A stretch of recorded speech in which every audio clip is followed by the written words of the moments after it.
Bienvenue dans ce parcours à la recherche du Père en Luc 15. Nous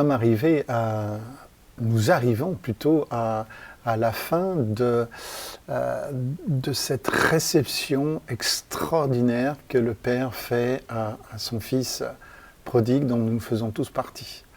Et donc ce qui est offert au Fils prodigue nous est offert à chacun d'entre nous pour accueillir cette partie de notre être justement qui ne connaît pas le Père et qui a besoin de le connaître.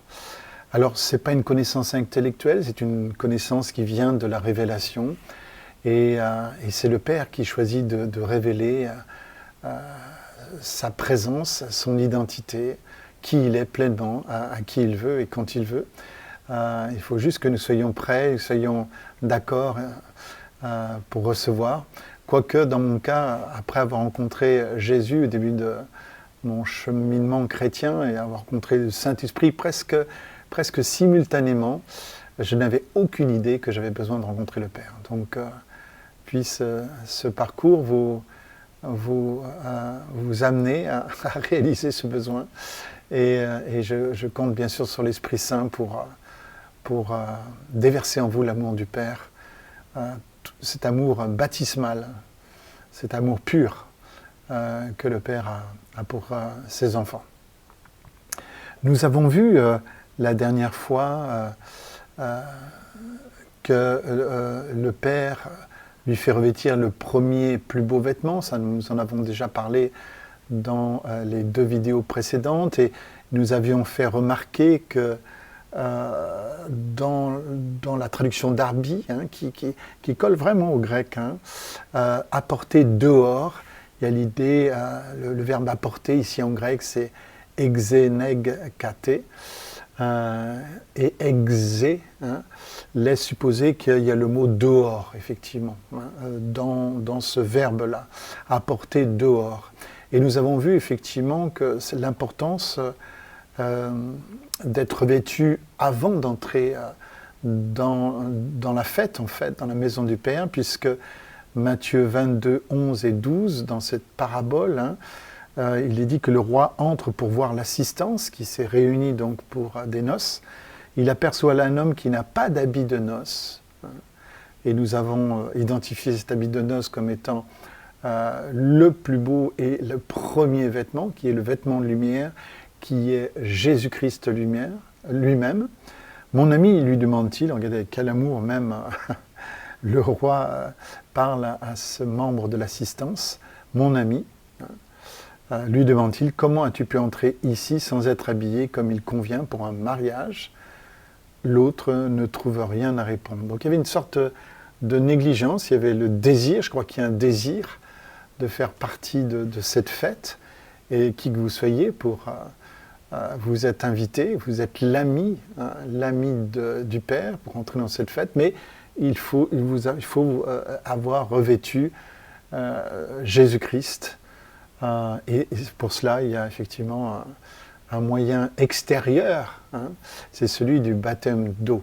Le moyen intérieur, c'est celui de recevoir, d'accepter inconditionnellement cet amour. Vous ne pouvez rien faire pour le mériter. Donc apportez dehors la plus belle robe et l'en revêtez, la ten stolen, ten proten, prototype, la première robe, la toute première robe, celle dont étaient revêtus Adam et Ève lorsqu'ils étaient dans le jardin et bien sûr avant la chute. Autrement dit, leur être était un être de lumière, ils étaient complètement revêtus de lumière et c'est précisément ce que Christ va venir restaurer et qu'il va manifester finalement lors de l'expérience de la transfiguration, cette robe de lumière qui va montrer finalement l'origine de toute chose, mais en même temps l'avenir de cette humanité que la Trinité est venue racheter. Et alors que ce parcours se déroule, j'ai été contacté par un cher frère dont je n'ai pas encore fait la connaissance, qui s'appelle Alexandre Nano, et qui est responsable d'un site qui s'appelle bibliorama.org, donc je vous invite à aller voir. Alexandre Nano travaille pour les éditions Excelsis, une librairie chrétienne avec des contenus très très profonds, très sérieux. Je fais de la pub, non pas parce que ça m'a été demandé, mais tout à fait librement. C'est un endroit où j'aime aller chercher des livres. Donc si vous êtes intéressé par la théologie, vous trouverez aux éditions Excelsis de quoi vous substanter pour le restant de vos jours. Et Alexandre Nano m'entendait commenter ce passage de Genèse 3,21, « L'Éternel Dieu fit des habits en peau pour Adam et pour sa femme, et il leur mit. » Et justement, Alexandre a écrit un texte dont je mettrai le lien dans la description de cette vidéo. Comme ça, vous pourrez avoir directement accès à cet enseignement très fouillé, vous verrez, et très éclairant. C'est la moindre des choses, puisqu'on parle d'un vêtement de lumière. Et vous m'avez peut-être entendu donner une possibilité d'interprétation, parce que ce verset-là a souvent été interprété, surtout du côté occidental, comme étant finalement un vêtement de peau, et donc de peau d'animal. Mais là, regardez bien dans le texte, il n'est pas précisé qu'il s'agit d'une peau d'animal, et donc on peut comprendre après facilement qu'on va broder là-dessus en disant que finalement c'est l'innocence d'un animal qui va couvrir Adam et Ève après la chute. Voilà, et je crois que j'ai donné cette version-là. Alexandre Nano va m'en donner une deuxième que je trouve bien plus satisfaisante, vous allez voir, puisque Alexandre Nano me fait remarquer dans son texte, cette page internet qu'il a sur son site, il fait remarquer à ses lecteurs que lorsqu'on dit peau d'animal, finalement, on fait pour reprendre un terme technique qu'on a déjà utilisé dans ce parcours, nous faisons de l'exégèse, et non pas de l'exégèse. L'exégèse, E-I, S-E, gèse à la fin, l'exégèse, ça consiste à mettre des choses qui ne se trouvent pas dans le texte. Donc à plaquer, à lire dans le texte, plutôt à lire du texte. Et quand on lit du texte, on lit en exégèse. On fait une exégèse. Donc si on pense qu'il s'agit d'un vêtement en habit de peau d'animal, si on rajoute le mot animal, du coup on plaque un mot qui ne se trouve pas, on qualifie la peau et en fait on plaque une réalité qui ne se trouve pas dans le texte. Donc du coup on fait de l'exégèse et non pas de l'exégèse. Et justement, dans le texte d'Alexandre, vous verrez, Alexandre va vraiment faire beaucoup de recherches et va proposer une exégèse. Et je vous lis une partie de ce texte qui est très intéressant. Pour les orthodoxes et les pères syriaques, donc vous voyez cette église plutôt moyen-orientale, ces tuniques de peau sont le vêtement de la condition humaine déchue. Wow, ça c'est excellent. C'est-à-dire que l'idée ici, c'est que les habits en peau ne sont pas des habits en peau animale qui seraient été mis de l'extérieur mais tout d'un coup, Adam et Ève ayant perdu leurs vêtements de lumière, eh bien les voici finalement. Ce vêtement de lumière, c'est, allez, disons-le, c'est dégradé. C'est transformé, c'est une involution, c'est pas une évolution bien sûr, c'est une involution, à involuer sous la forme d'un vêtement de peau qui ressemble finalement à une peau d'animal finalement. Nous pouvons avoir en commun cette peau avec le monde animal. Et donc cette peau que nous portons aujourd'hui est le reflet de cette condition adamique dans laquelle nous sommes encore jusqu'à la résurrection, qui est notre lot. Pour le Zohar et Philon d'Alexandrie, Voici comment il commente: la matière qui constitue la tunique cousue par Dieu ne serait que la propre peau de l'homme. Elle remplace le vêtement de gloire qui était la condition dans laquelle Adam et Ève étaient avant de désobéir. Cette peau est sujette à la maladie, aux blessures et à la mort. Point de fontaine de jouvence pour retarder le vieillissement. Les pommades anti-rides n'y feront rien. À cause de cette peau, conséquence du péché, notre enveloppe est vouée à retourner à la poussière. Mais l'espérance de la résurrection d'entre les morts est réservée pour les justes. Ça, c'est le texte d'Alexandre. Et je voudrais rappeler que lorsque nous parlons de résurrection, eh bien, nous revêtirons notre demeure, une nouvelle demeure. Hein. Donc, et nous en parlerons dans la 3e saison de ce parcours, hein, parce qu'il y aura une 3e saison. La première, c'était toute la partie qui conduit, qui nous prépare à entrer dans Luc 15. Et la 2e saison, nous y sommes en plein. Et la 3e saison que j'envisage, c'est toute la dimension du royaume de Dieu, nous l'avons dit déjà depuis l'introduction, toute la dimension du royaume de Dieu qui apparaît comme en toile de fond de cette parabole. Donc nous verrons ce dont il s'agit lorsqu'il est dit que nous allons revêtir l'immortalité. Donc je ne vais pas m'étendre là-dessus puisqu'on y reviendra, mais je voulais rendre hommage et remercier Alexandre Nano pour cette contribution. Et quel bel apport, quelle magnifique interprétation, il me semble. Et donc, entre l'idée que l'Éternel fit des habits en peau d'animal, ou plutôt l'Éternel fit des habits en peau tout simplement, cette peau que nous portons aujourd'hui, eh bien, je ne vous cache pas que j'ai une claire préférence pour la deuxième interprétation qui me semble beaucoup plus exégétique et moins exégétique. Hein. On met moins de choses extérieures dans le texte, on fait moins dire au texte ce qu'il ne dit pas. Et là, précisément, dans un texte comme ça, où finalement c'est pas très explicite, ce qui veut dire qu'en fait la Bible nous parle autant parce qu'elle dit, parce qu'elle ne dit pas. Et précisément ici, vouloir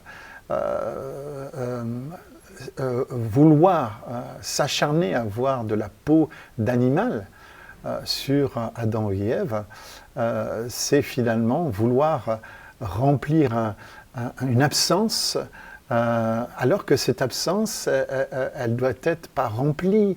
La Bible n'est pas un livre de coloriage où on remplirait les blancs avec les couleurs qu'on a envie. Hein.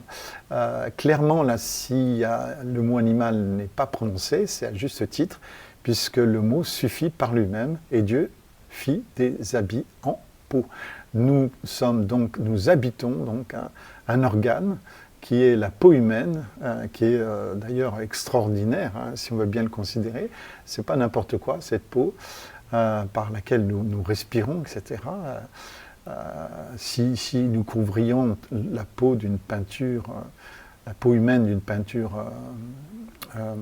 complètement, disons, plastique, hein, quelque chose comme ça, nous pourrions mourir parce que nous ne respirons pas seulement par le nez et par la bouche, mais aussi par la peau. Hein.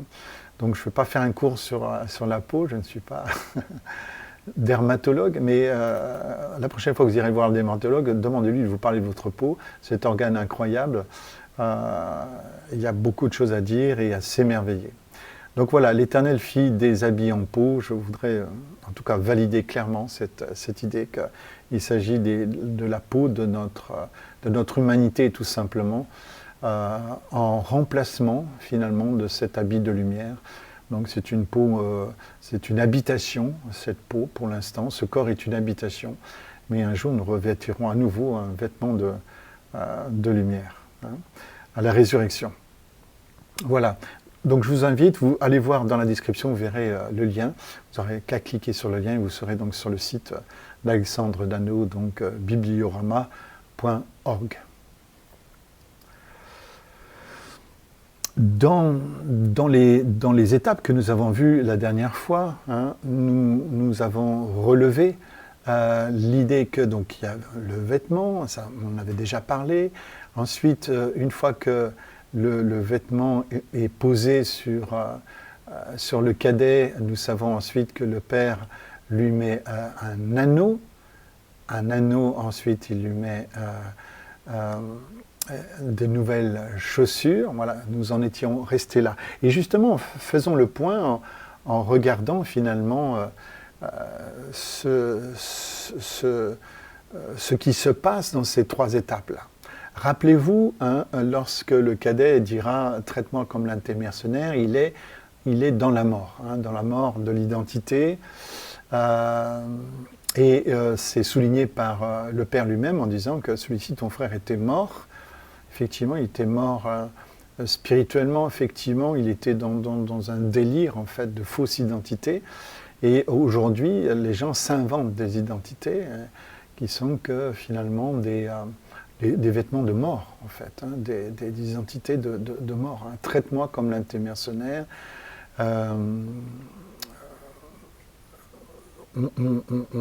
Aujourd'hui, on a cette folie de vouloir revendiquer une identité qui est pas forcément la nôtre. Hein.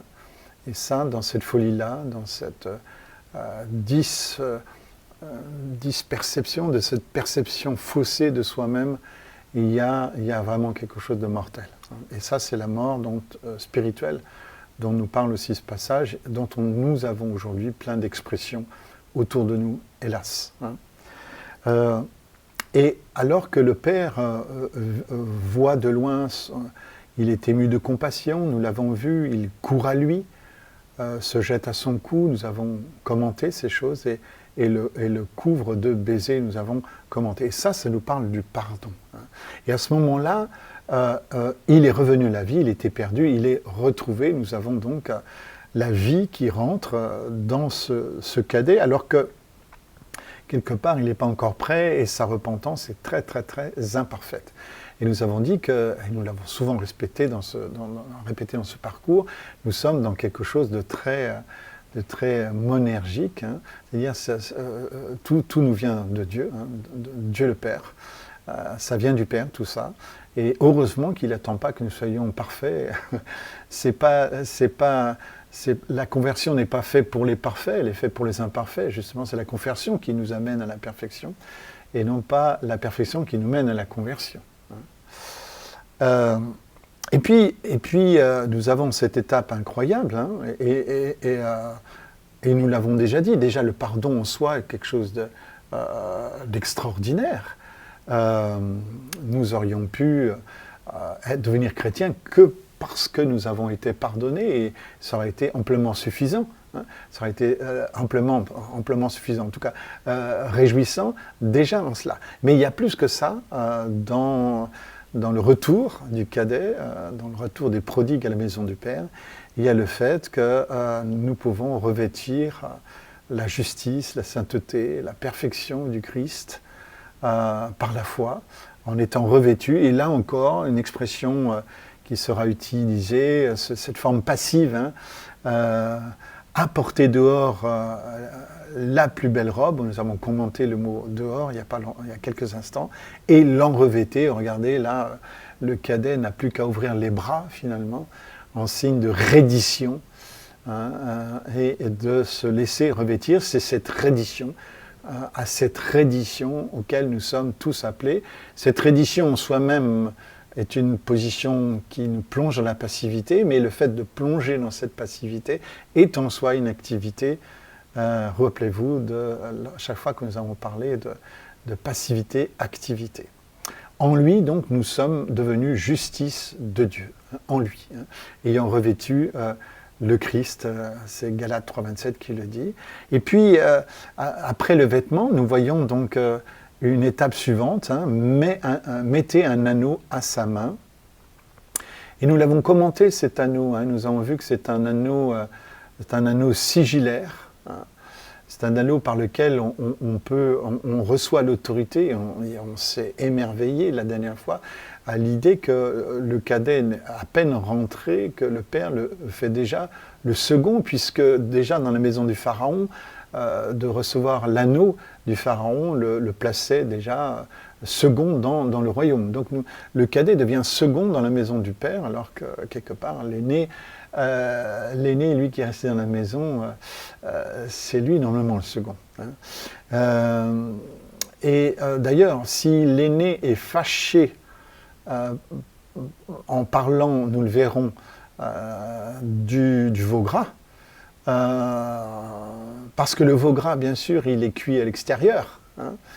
Il est offert à l'extérieur de la fête. Hein. Je ne pense pas que c'était au milieu de la fête même. Il devait y avoir un endroit un peu à part où le veau gras avait été cuit. Il y avait une odeur, en tout cas, une belle odeur de viande, comme ça, rôtie.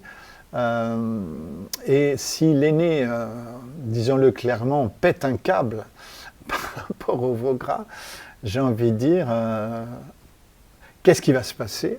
Quel genre de câble il va péter lorsqu'il va se rendre compte que le père lui a remis un anneau sigillaire? Alors là on est dans l'immérité au possible. C'est en cela précisément que ce père ne ressemble en aucun cas à un père terrestre. Je ne connais pas un père terrestre qui ferait une telle chose. Hein.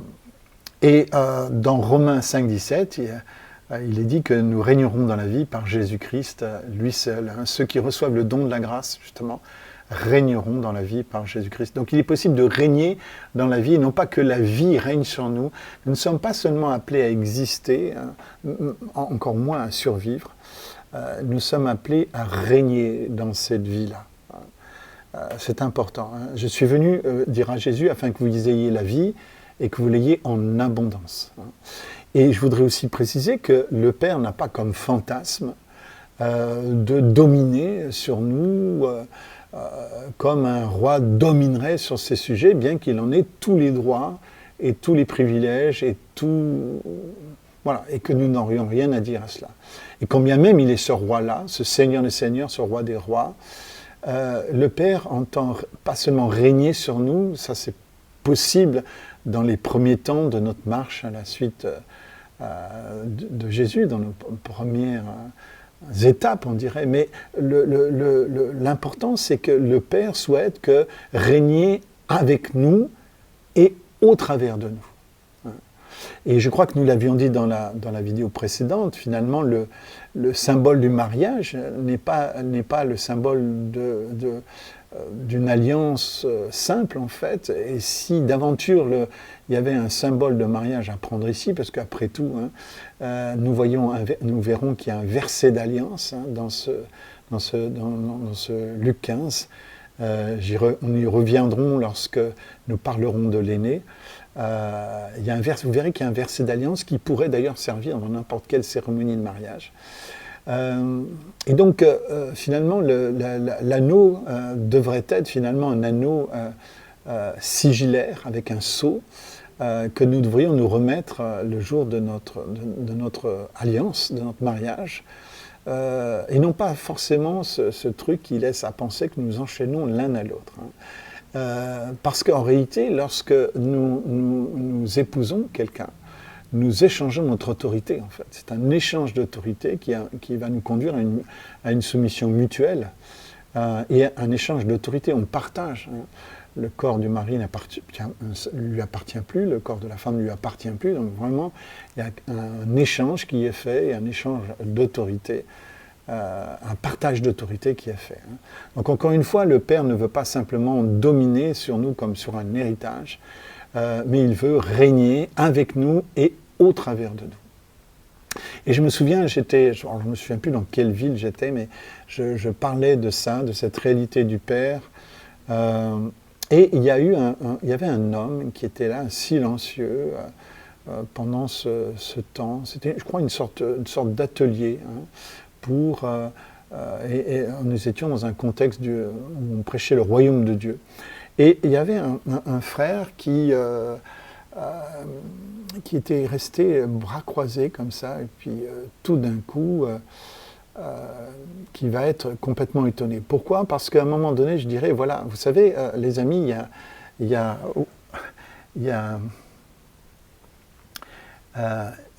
un moment donné où vous allez peut-être expérimenter le silence le silence de Dieu. Et ce silence ne voudra pas dire nécessairement que Dieu est en colère après vous, mais ce silence signifiera que le Seigneur vous convoque dans un temps où il ne veut pas seulement que vous l'écoutiez, mais il veut aussi vous écouter. Et finalement, le silence du Père, que l'on peut aussi tous, à un moment donné, expérimenter, ne signifie pas le rejet, mais au contraire, ouvre un espace où le Père veut aussi nous écouter. Ce n'est pas seulement nous qui l'écoutons, mais aussi le Père veut nous écouter. Afin que le Père ne veut pas conduire une sorte de monologue, mais la prière ne devrait pas être non plus de notre part un monologue. Il devrait y avoir un échange. Toute relation digne de ce nom a besoin d'un échange, d'une mutualité.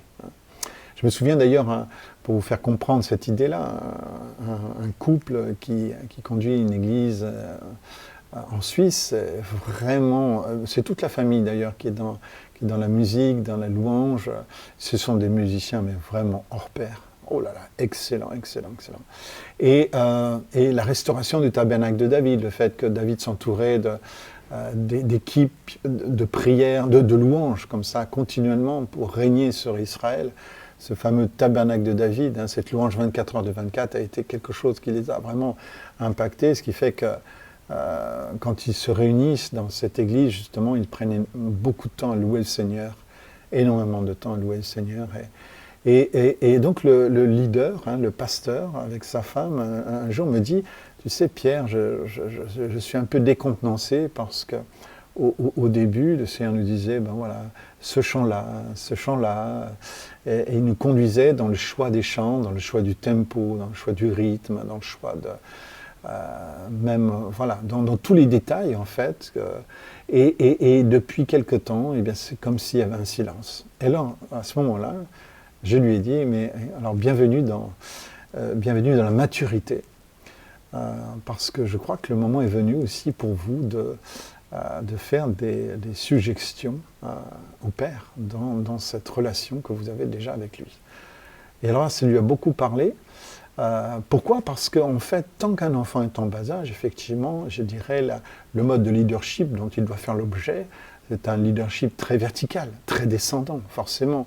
On ne peut pas solliciter, demander de la vie à un enfant de 3 ans, etc. Dans notre immaturité spirituelle, ces ordres descendants, ce leadership descendant qui vient de la Trinité est aussi important.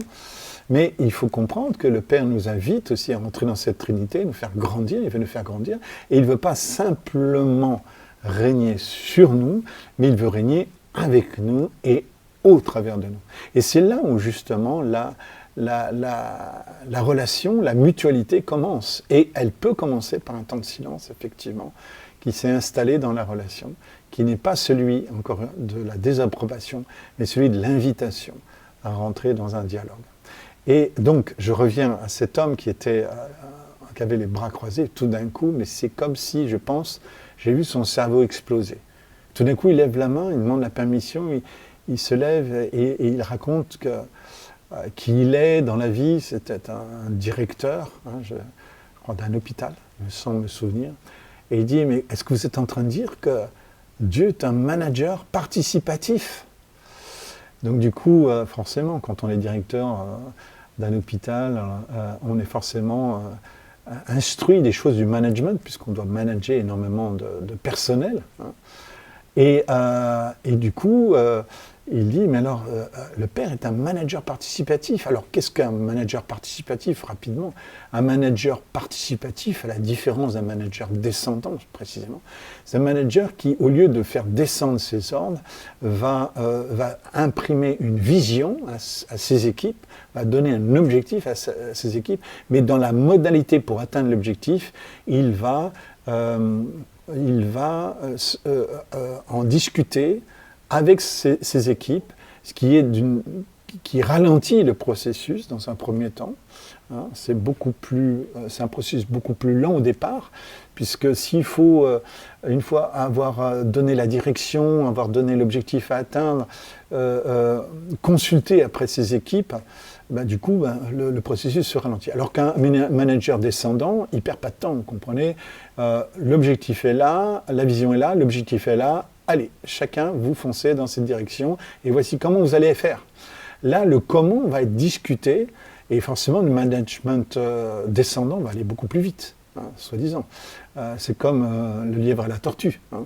Sauf que, au final, un management qui choisit de ralentir, un management participatif, donc, qui choisit finalement de consulter ses équipes et qui cherche à comprendre comment on pourrait mieux atteindre, il risque d'être très surpris et d'obtenir des suggestions de la part de ceux qui sont sur le terrain, et qui ont une expertise du terrain, des idées bien plus fulgurantes finalement, lumineuses, que si finalement les idées étaient devenues du leadership lui-même, qui, pour une raison très simple, ne peut pas être passé par tous les postes intermédiaires entre la vision à atteindre et puis donc toutes les équipes qui doivent atteindre cet objectif. Donc il peut y avoir des procédures qui seront mises et qui sont discutées. Alors bien sûr, le manager participatif garde le leadership sur ces réunions-là, mais en même temps, en consultant, il va recevoir une sagesse qui vient des gens de terrain, et les gens de terrain vont se sentir respectés, responsabilisés, et il n'y a rien de tel pour créer une véritable dynamique que d'avoir des gens avec lesquels on travaille qui se sentent respectés, écoutés, et du coup, là, on obtient des résultats bien supérieurs à ce qu'un management descendant pourra mettre en place. Malheureusement, dans ce pays, il y a trop de management descendant, parce que nous nous éloignons du christianisme, nous nous éloignons de l'idée de la Trinité. Il est très important que nous revenions à un management beaucoup plus exemplaire, beaucoup plus participatif, pour le bien de tous, la santé mentale de tous et la bonne marche des entreprises. Et donc cet homme venait de m'entendre en fait décrire ce qui me semblait être effectivement une réalité. Et je réponds à cet homme, mais effectivement, le père ne souhaite pas, en tout cas, peut-être dans la phase d'immaturité, c'est sûrement un leader descendant, hein, avec un management très descendant, comment peut-il en être autrement, mais au final, quand la maturité arrive, il est important finalement de s'asseoir à côté de ses fils, ses filles, et puis de dire, alors comment on fait, qu'est-ce qu'il y a dans ta vie, qu'est-ce qu'il y a dans ton cœur, qu'est-ce qu'il y a dans ton rêve.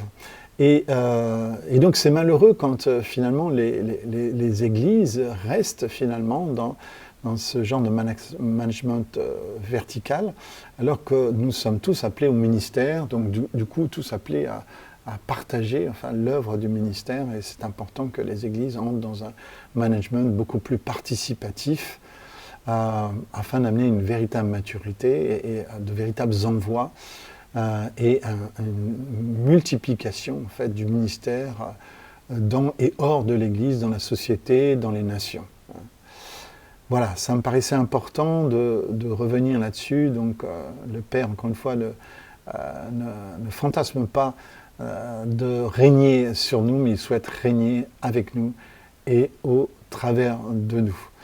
Voilà les points sur lesquels je voulais revenir, dont je n'avais pas parlé, et peut-être encore un point aussi, concernant donc les sandales, la liberté. Je suis peut-être allé un peu vite dans la vidéo précédente, j'ai voulu peut-être mettre trop de contenu. C'est que nous avons parlé de l'amour, et que l'amour avait comme fondement la liberté, et que finalement les sentiments, les émotions étaient le fruit de l'amour et non pas l'origine de l'amour. Ça, c'est très important de se souvenir de cette image. On va la revoir, cette image de l'arbre. Les racines, c'est la liberté. l'amour, c'est le tronc, les branches, et le feuillage, les fruits, c'est les sentiments et les belles émotions. Je ne mets pas les choses, je ne les hiérarchise pas, vous avez bien compris, mais je les remets dans un ordre fonctionnel. Remets dans un ordre fonctionnel. Et justement, je voudrais vous montrer un verset, quelques versets dans l'épître de Jean, la première épître de Jean, au chapitre 5, versets 2 et 4, où nous nous rendons compte qu'effectivement, l'amour n'est pas qu'émotionnel. Vous allez voir. Voici comment nous savons que nous aimons les enfants de Dieu. C'est lorsque nous aimons Dieu lui-même et que nous obéissons à ses commandements. Vous voyez, c'est intéressant. C'est que le fait d'obéir à ses commandements, qui n'est pas en soi l'expression d'une émotion, qui n'est pas en soi l'expression d'un sentiment, mais qui est en soi l'expression de l'obéissance. Et l'obéissance, c'est une décision avant tout. On décide d'obéir, et bien c'est dans cette décision-là que finalement nous montrons aussi notre amour de Dieu. Nous aimons Dieu avec nos émotions, bien sûr, mais nous l'aimons aussi dans cette obéissance. Et par l'obéissance, nous montrons que nous aimons Dieu. Je ne sais pas si vous êtes parents, vous qui écoutez regardez cette vidéo, mais imaginez-vous avoir des enfants qui sont remplis d'émotions, qui sont passionnels avec vous, mais qui sont désobéissants du matin jusqu'au soir, du soir jusqu'au matin. Je pense qu'à un moment donné, il y aura forcément du recadrage, par lequel vous pourrez dire quelque chose du style j'apprécie vos sentiments, j'apprécie vos bisous, j'apprécie vos hugs, les enfants, mais sachez que papa ou maman se sentent autant aimés quand ils peuvent recevoir de votre part l'obéissance que nous vous demandons. Parce que quelque part, aimer émotionnellement, uniquement, sans cette partie d'obéissance, partie de décision d'obéir, quelque part, ça se contredit quelque part. Donc il ne doit pas y avoir la désobéissance ne doit pas contredire la forme émotionnelle. Parce que si finalement il ne reste que l'émotion, il ne reste pas grand-chose quelque part, si ce n'est qu'une couleur, des couleurs, mais qui n'ont pas une apparence finalement de piété, mais ce qui en fait la force aurait été quelque part, cette piété, elle aurait été édulcorée. Donc c'est important. Et d'ailleurs, selon les uns les autres, nous n'avons pas le même langage d'amour. D'ailleurs, ça dépend comment il se décline ce langage d'amour. Il y a des personnes qui vont montrer justement leur obéissance, leur amour par l'obéissance, par le service. D'autres qui vont le montrer de manière très très émotionnelle, très affectueuse, etc. Par la tendresse, par physiquement même démontré, etc. Mais comprenez qu'il n'y a pas un langage qui est mieux que l'autre, mais les deux sont absolument valables et devraient même se compléter, devraient même s'harmoniser. Donc voilà, réfléchissons à cela, c'est important. Car aimer Dieu, c'est accomplir ses commandements. Verset 3, ceux-ci d'ailleurs ne sont pas pénibles, je vous rassure, car tout ce qui est né de Dieu triomphe du monde, et la victoire qui triomphe du monde, c'est notre foi. Vous voyez, c'est important ce verset 4, de montrer que les commandements de Dieu ne sont pas pénibles, parce que du coup, il ne faut pas que cette obéissance devienne non plus une obéissance conduite que par le devoir, elle devrait être au contraire le fruit de notre liberté, le fruit de notre amour en fait. Nous obéissons par amour au Seigneur, nous montrons notre amour de cette manière-là, par l'obéissance. Et même si nos émotions, nos sentiments ne sont pas enflammés en ce moment-là, l'obéissance en soi montre. Et comment nous obéissons à Dieu? Déjà en recevant Jésus-Christ. C'est déjà c'est la mère de toutes les obéissances. Nous recevons Jésus-Christ comme Seigneur et Sauveur de nos vies, dans notre vie, pour ensuite découvrir le Père, le Fils et le Saint-Esprit. Voilà. Donc, je reviens sur cette idée de l'arbre. Je ne vais pas m'arrêter trop longtemps.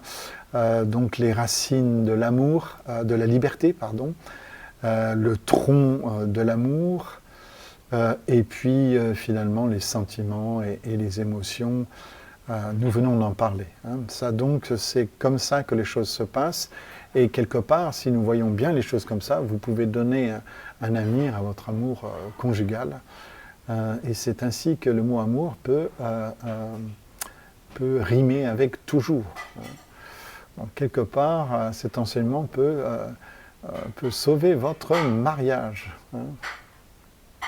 Nous avons vu que souvent, dans la manière que le monde en fait, de concevoir les choses, ce sont les sentiments, les émotions qui sont mis à la racine. Et du coup, quand il y a des sentiments, des émotions, on dit qu'il y a de l'amour. Et puis finalement, la liberté, c'est la capacité finalement de reprendre sa liberté et finalement d'aller voir ailleurs. Et ça, forcément, c'est un modèle complètement inversé, complètement abîmé du modèle sur lequel nous venons de prêcher. Je voudrais préciser, parce que ça, je ne l'ai pas dit la dernière fois, c'est que souvent on dit que, vous l'avez souvent entendu dire, et c'est Blaise Pascal d'ailleurs qui a lancé cette idée-là, nous avons tendance à souligner le dualisme qu'il y a entre raison et cœur.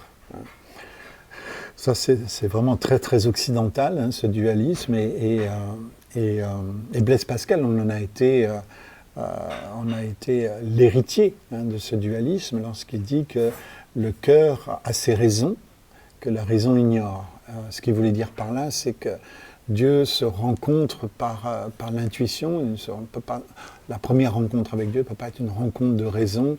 Je pense que Blaise Pascal doutait que l'on puisse prouver l'existence de Dieu, bien que, vous savez, le christianisme s'y était forcé de prouver l'existence de Dieu.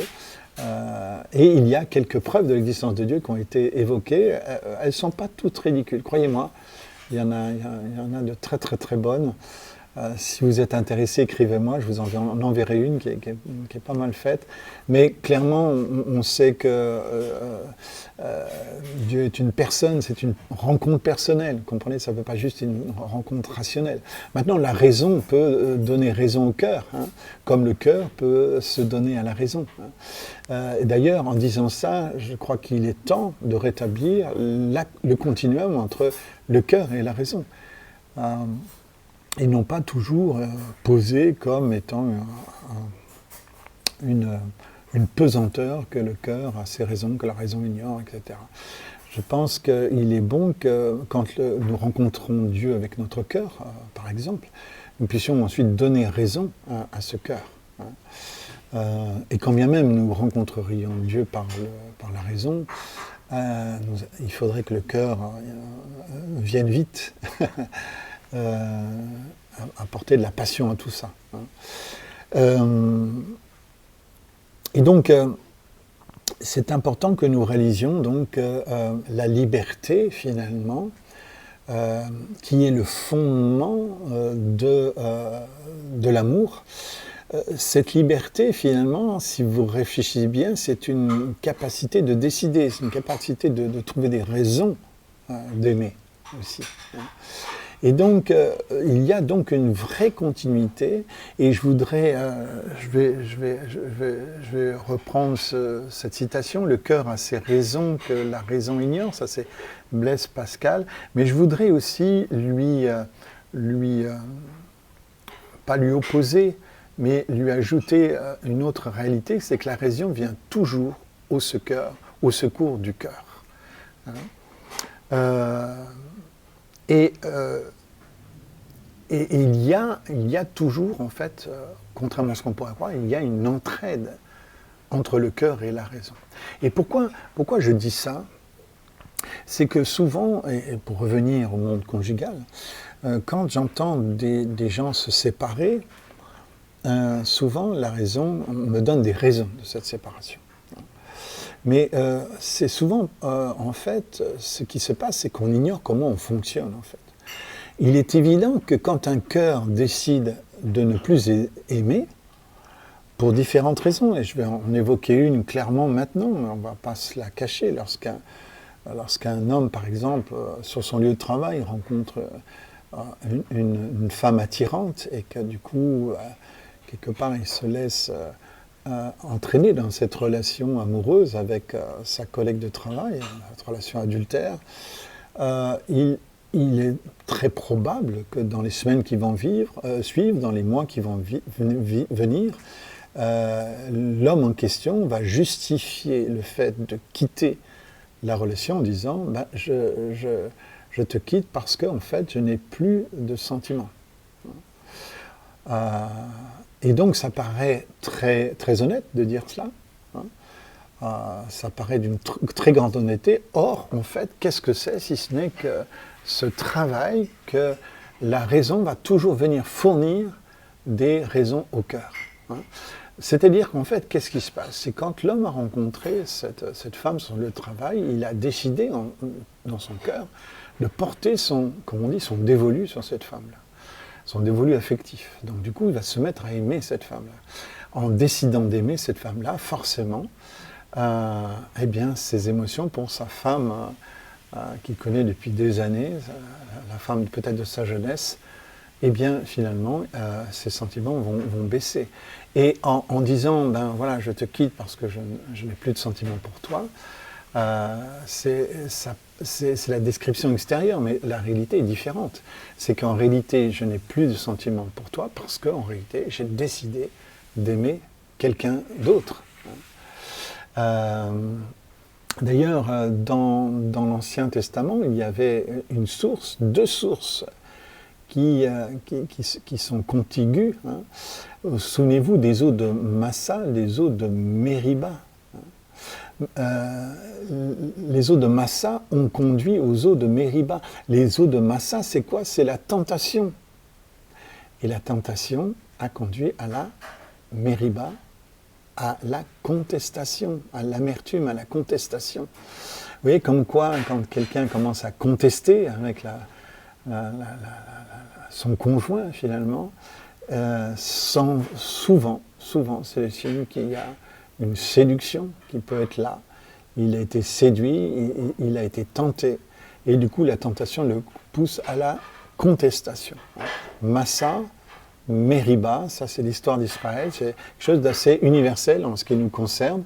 Donc la tentation va peut-être nous séduire, et du coup changer notre cœur, changer de décision, et du coup on va désinvestir l'objet de notre amour, et on va ensuite demander à notre cerveau, à notre raison, de nous donner des raisons pour lesquelles nous quittons la femme de notre alliance. Vous voyez comment ça marche?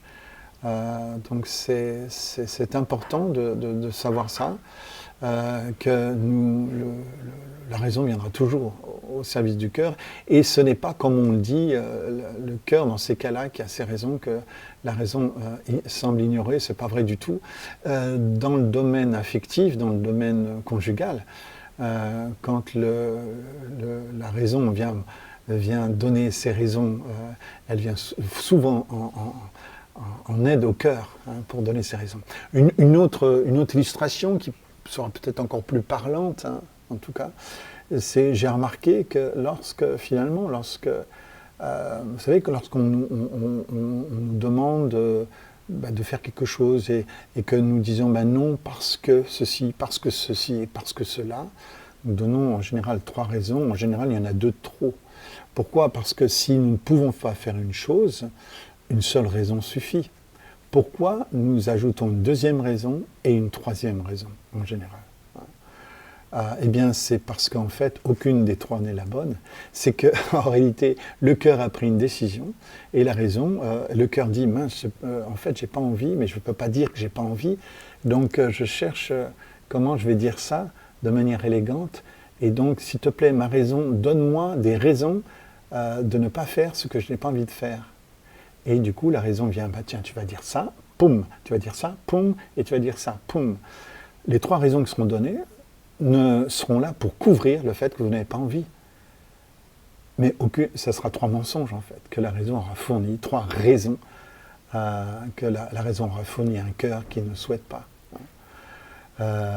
Donc, des fois, il vaut mieux dire la vérité, être vrai dans sa relation avec les gens autour de nous, et être un peu cash, quitte à blesser, mais plutôt que de demander à la raison de nous fournir 3 raisons hypocrites, parce qu'à ce moment-là, à moins que vous vouliez entrer dans des relations hypocrites, ce que je ne vous souhaite pas, parce que c'est pas du tout,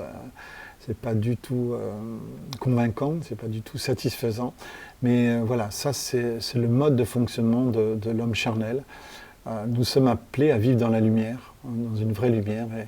Et je pense que si on n'a pas envie de faire quelque chose, parce qu'on y est invité, je crois qu'il vaudrait mieux le dire clairement. Et en tout cas, rappelez-vous de cela, quand les gens vous donneront qu'une seule raison, ça plaide en faveur de l'authenticité. Par contre, s'il y a plusieurs raisons vous sentirez vous-même que ça n'a pas le sens. Voilà. Donc en fait, en général, quand on me donne des raisons que je n'ai pas demandées, d'ailleurs, le plus souvent, et quand elles sont multipliées par toutes sortes d'arguments, en général, je sais que la raison est venue à l'aide du cœur pour essayer de cacher au maximum les motivations. Voilà. Et donc nous passons ensuite à la fin de ce parcours-là, le Père va faire tuer le veau gras. Et ça, c'est vraiment quelque chose qui est réservé aux invités de choix. Et notamment, nous avons des Genèse, encore une fois, une image extraordinaire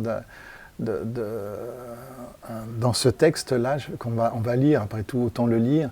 Genèse 18, 2 et versets 5 à 7. Il leva les yeux et vit 3 hommes debout non loin de lui, ça c'est Abraham. Quand il les vit, il courut depuis l'entrée de sa tente à leur rencontre et se prosterna jusqu'à terre. Il dit, Seigneur, si j'ai trouvé grâce à tes yeux, ne passe pas loin de ton serviteur, permettez qu'on apporte un peu d'eau pour vous laver les pieds et reposez-vous sous cet arbre. J'irai prendre un morceau de pain pour vous restaurer. Abraham s'empressa d'aller trouver Sarah dans la tente et dit « Prends vite 22 litres de fleur de farine, pétris-la et fais des gâteaux. » Je vous rappelle que c'était dans les moments les plus chauds de la journée. Il est dit que Abraham donc, courut depuis l'entrée de sa tente à leur rencontre. Donc Abraham va sortir de la tente et va aller à la rencontre de ces trois hommes, non loin en fait, qui arrivaient dans la partie la plus chaude de la journée. Donc là, ça parle du zèle d'Abraham, ça parle de... Il y a un moment donné, cette torpeur qui saisit dans le monde oriental nos corps, nos psychismes, quand il fait très très très chaud, vous savez, où la sieste n'est juste pas une option, c'est juste, vous ne pouvez pas sortir parce qu'il fait très très très très très chaud. Eh bien, Abraham, cependant, dans ce moment de torpeur, nous l'avions dit, va courir à la rencontre des trois êtres, hein, en disant, Seigneur, si j'ai trouvé... intéressant, il y a 3 êtres, il dit Seigneur. Déjà, les premiers théologiens vont commenter en disant que bien sûr il s'agit de la Trinité ici, hein, puisqu'il y a un singulier, un Seigneur. Si j'ai trouvé grâce à tes yeux, ne passe pas loin de ton serviteur. Et tout d'un coup, au verset 4, permettez qu'on apporte un peu d'eau pour vous laver les pieds, reposez-vous sous cet arbre. Donc autrement dit, Abraham parle d'abord au singulier, puis ensuite au pluriel, à ces 3 hommes. Hein. Et puis il y a quelque chose d'extraordinairement oriental dans la suite. J'irai prendre un morceau de pain pour vous restaurer. Ça c'est tellement oriental, ce morceau de pain. Il n'y a qu'à y croire. Il n'y a qu'à y croire qu'Abraham va juste leur donner à la Trinité, voilà, un petit morceau de pain, quoi. Mais ça, c'est juste pour les mettre à l'aise. Vous voyez, ça, c'est très, très, très oriental. Non, mais viens dans ma maison. Ce sera un petit rien du tout. Là. Entre dans ma maison. Viens partager un petit morceau de pain. Et on va voir après de quoi il s'agit. Abraham s'empressa d'aller trouver Sarah dans la tente et dit, prends vite 22 litres. Attendez les amis, 22 litres de fleur de farine. C'est pas un petit morceau de pain, quoi. C'est 22 litres de fleur de farine, donc le meilleur de la farine, et pétri là et fait des gâteaux. Alors 22 litres, ça fait exactement 22 000 grammes, donc 22 kilos, hein, on s'en doutait. Et en fait, voilà, des personnes ont fait des calculs. Vous savez, ces pains donc, juifs qu'on appelle halot au pluriel ou challah. Ces pains israélites, là, avec 22 kilos de fleurs de farine, vous pouvez en confectionner quand même 88. 88 pains. Donc c'est quand même quelque chose, puisque chaque pain a besoin de 250 grammes de farine pour être réalisé. Donc vous voyez, on est loin du petit morceau de pain, quoi, hein, déjà. Et puis on sait que Abraham va continuer, il va courir une seconde fois. Ouais, décidément, Abraham, quel zèle.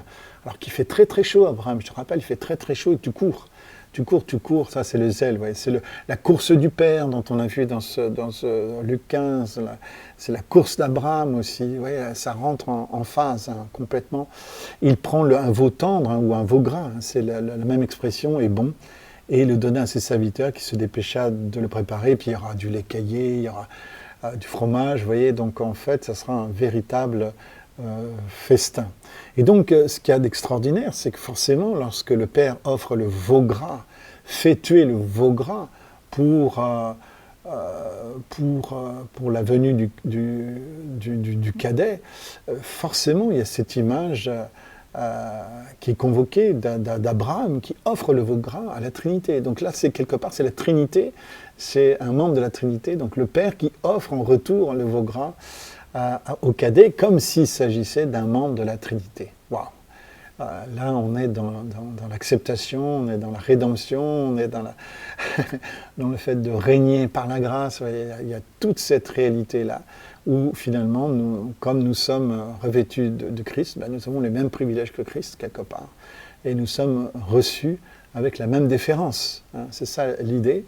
Et puis, comment ne pas aussi considérer que ce veau gras, puisque après tout, le veau est aussi une des 4 images des 4 animaux de l'Apocalypse, hein, le veau, le taureau, hein, les 4 images qui sont 4 facettes finalement de Jésus-Christ, hein, du divin en tout cas.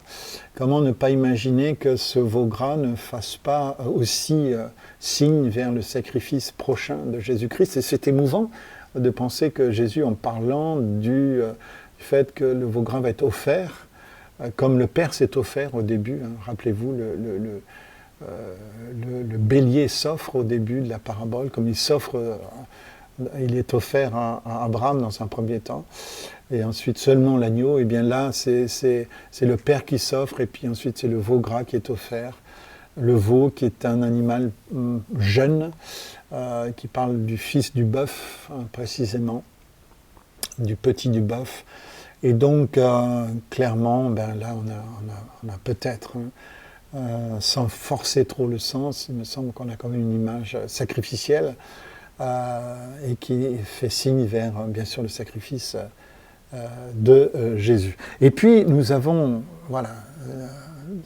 ce vers quoi il nous faut aller maintenant, la joie et la fête, hein, la joie et la fête, dans lequel toute la maison, un peu comme pour Abraham, avec ses 22 kilos de fleurs de farine, toute la maison, là, avec ses 88 pains, là, je ne sais pas quelle est la grandeur de cette communauté paternelle que Jésus avait en pensée, mais en tout cas, il n'y a pas que les fils, il y a aussi les servantes, les serviteurs, etc., dans la maison du Père, dont on a dit qu'ils comprennent bien mieux le cœur du Père que les fils légitimes dans la parabole.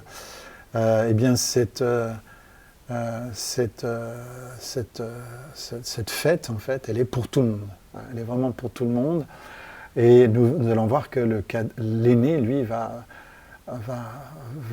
refuser d'entrer, sans doute parce que lui-même n'est pas revêtu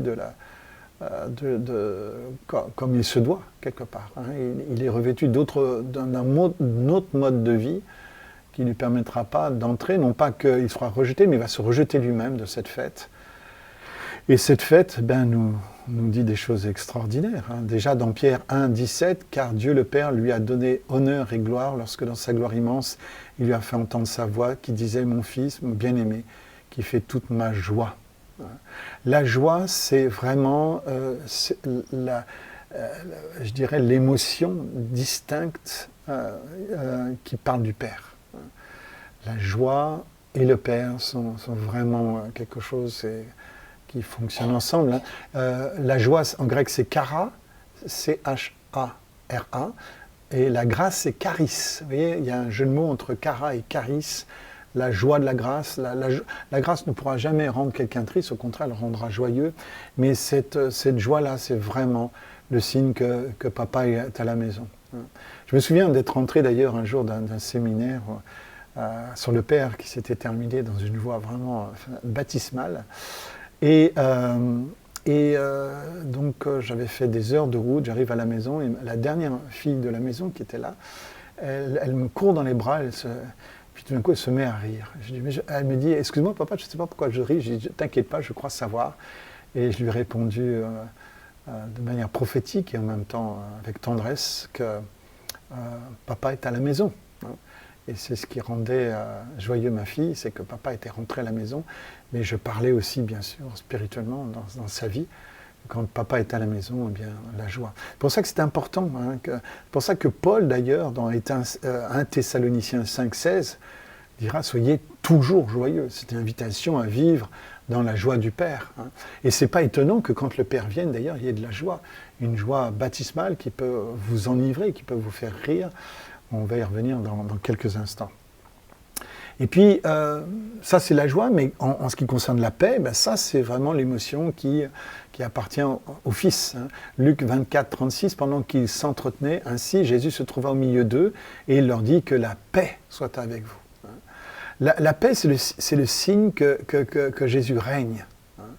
Et donc, la paix est vraiment associée au Fils, à l'œuvre que le Fils a accomplie. De la part du Père, et la joie, c'est le signe de la présence du Père. Donc la paix pour le Père, la paix pour le Fils, la joie pour le Père. Et qu'elle vous soit accordée cette joie, qu'elle vous soit accordée cette paix au nom puissant du Père, du Fils et du Saint-Esprit. Cette fête, en fait, elle est au cœur du projet du Père, elle est au cœur de sa maison. Ce n'est pas une maison solennelle, triste et austère, au contraire. Il m'a fait entrer dans la maison du vin, dit l'auteur du Cantique des Cantiques, et la bannière qu'il déploie sur moi, c'est l'amour. Vous voyez, il y a un lien qui est fait entre la maison du vin et l'amour. Et il y a un théologien qui s'appelle Ambroise de Milan, qui lui déjà parlait à l'époque de la sobre ivresse de l'esprit. Et c'est une expression qui est souvent associée à ses écrits où il décrit l'expérience de la grâce et de la présence de l'Esprit Saint comme une forme de joie intense et sobre, différente bien sûr de l'ivresse alcoolique.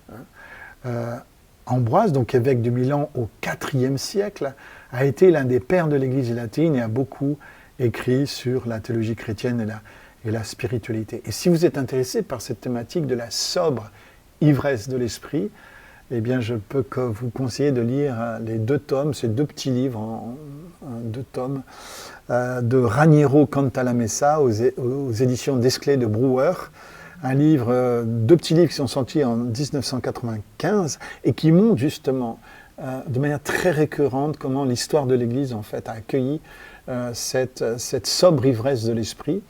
Et juste pour rappel, tout ce parcours-là, en fait, est né d'une sobre ivresse de l'esprit, alors qu'ayant trouvé Jésus, ayant trouvé le Saint-Esprit, ne cherchant pas vraiment le Père m'a trouvé lui.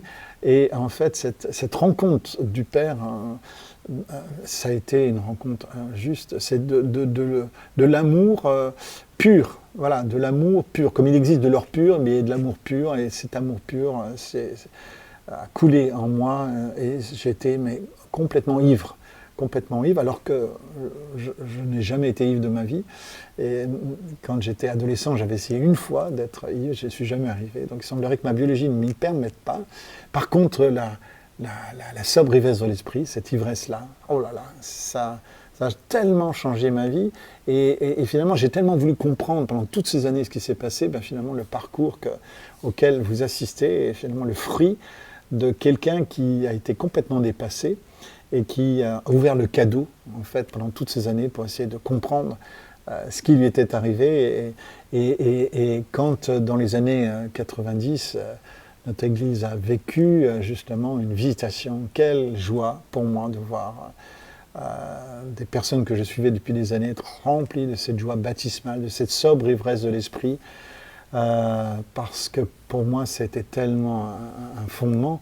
D'ailleurs c'est ce jour-là, à l'âge de 20 ans, que j'ai reçu ma vocation de faire connaître l'amour du Père, la grâce de Jésus et la communion du Saint-Esprit dans cette joie. Et c'est donc cette joie auquel vous êtes invités.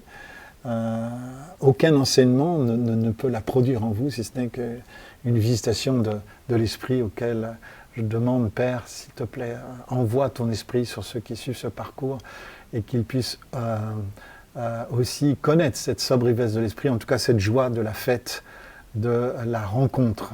Voilà. Et d'ailleurs, le verset est très clair, Éphésiens 5, 18, « Ne vous enivrez pas de vin, cela conduirait à une vie de désordre, mais soyez remplis de l'esprit. » Et à l'époque où j'étais particulièrement attaqué concernant cette visitation, parce qu'on pensait que j'étais à l'origine de cette visitation, vous imaginez bien, j'arrive à peine à faire rire ma femme, et quand je fais rire ma femme, c'est toujours un petit peu malgré moi. Imaginez comment j'aurais pu faire rire en fait des foules entières si le Saint-Esprit n'avait pas été présent à révéler l'amour du Père. Donc vous voyez, il y a l'extérieur. D'ailleurs, c'est ce qui s'est passé le jour de la Pentecôte. Ils étaient tous remplis du Saint-Esprit, et les uns les autres, certains se moquaient en disant qu'ils sont pleins de vin doux. Donc extérieurement, voilà, ça fait un peu désordre, mais il y a des désordres qui conduisent à une plus grande ordre, en fait, intérieur. Tu m'as fait entrer dans la maison du vin, et ta bannière sur moi, c'est l'amour. Et dans la Vulgate, tu m'as fait entrer dans la maison du vin, et tu as mis au point l'amour au-dedans de moi. Tu as fait les réglages que ma vie intérieure nécessitait, que j'aurais jamais pu faire, que personne ne peut faire à part l'Esprit Saint, par la puissance du Père et du Fils. Et donc dans ce passage d'Éphésiens 5, 18, ce qui est intéressant, c'est qu'en fait, on ne peut comparer deux choses que s'il y a ce qu'on appelle un moyen terme. Donc, c'est-à-dire en fait, quel est le point de comparaison entre être le fait d'être rempli du Saint-Esprit et le fait de ne pas s'enivrer de vin. Parce que ça, on ne peut pas comparer deux choses s'il n'y a pas au moins un point commun. Quel est le point commun entre ne vous enivrez pas de vin, et soyez remplis du Saint-Esprit? Pour qu'une telle comparaison soit possible, le seul moyen, le seul point commun, le seul point médian, c'est l'ivresse. Ne vous enivrez pas de vin, mais soyez enivrés quelque part. Soyez remplis de l'esprit. Et là, l'idée d'être rempli, c'est un temps en grec qui signifie soyez continuellement remplis. Donc, nous devrions vivre quelque part en état d'ivresse spirituelle continuelle, quelque part. Ou alors, comme c'est, désolé pour la comparaison, comme ces grands alcooliques qui peuvent vivre alcooliques tout en ayant une activité sociale et en cachant cet alcoolisme. Malheureusement. Là, dans le cas présent, il s'agit d'être rempli du Saint-Esprit continuellement, d'être finalement toujours cette ivresse, cette joie à fleur de peau, et non pas le vinaigre à fleur de peau. Voilà. Donc, voilà ce parcours sur le Père en présence du cadet se termine. Ici, certainement que je ferai un petit résumé de ces étapes, de ces 10 étapes, dans la prochaine vidéo, mais maintenant, nous allons voir, dans la suite, un personnage tellement extraordinaire. Je vous donne rendez-vous pour la prochaine vidéo, où nous allons maintenant voir l'aîné. Et le même travail que nous avons fait pour le cadet, nous allons le faire pour l'aîné, croyez-moi. Croyez-moi, ça vaut le coup. Et puis nous verrons un deuxième portrait du Père, là c'est le premier, c'est un portrait quelque part sans parole adressé au cadet, hein. Les seules paroles que le Père adresse, c'est à des serviteurs autour, mais il ne s'adresse pas directement au cadet. Alors que pour l'aîné, nous allons voir que le Père va s'adresser à l'aîné directement, il va y avoir un besoin d'échange en direct avec l'aîné. Nous verrons donc un deuxième portrait que Jésus nous fait de son Père, mais cette fois-ci dans un domaine très conflictuel, puisque du coup, c'est en plein dysfonctionnement, en pleine colère de l'aîné, que le Père va parler, va trouver les mots pour parler à l'aîné. Voilà, donc nous verrons, c'est ce qu'il nous reste à voir. Et puis, je vous l'ai dit, il y aura la troisième saison, je l'annonce dès maintenant, quand nous aurons terminé le verset 32 de Luc 15, nous reviendrons sur cette épaisseur dans la parabole où il y a toute cette dimension du royaume de Dieu. Voilà, que le Seigneur vous bénisse et puis soyez remplis du Saint-Esprit. Et Père, remplis ceux qui suivent ce parcours, remplis-les de la sobre ivresse de l'Esprit.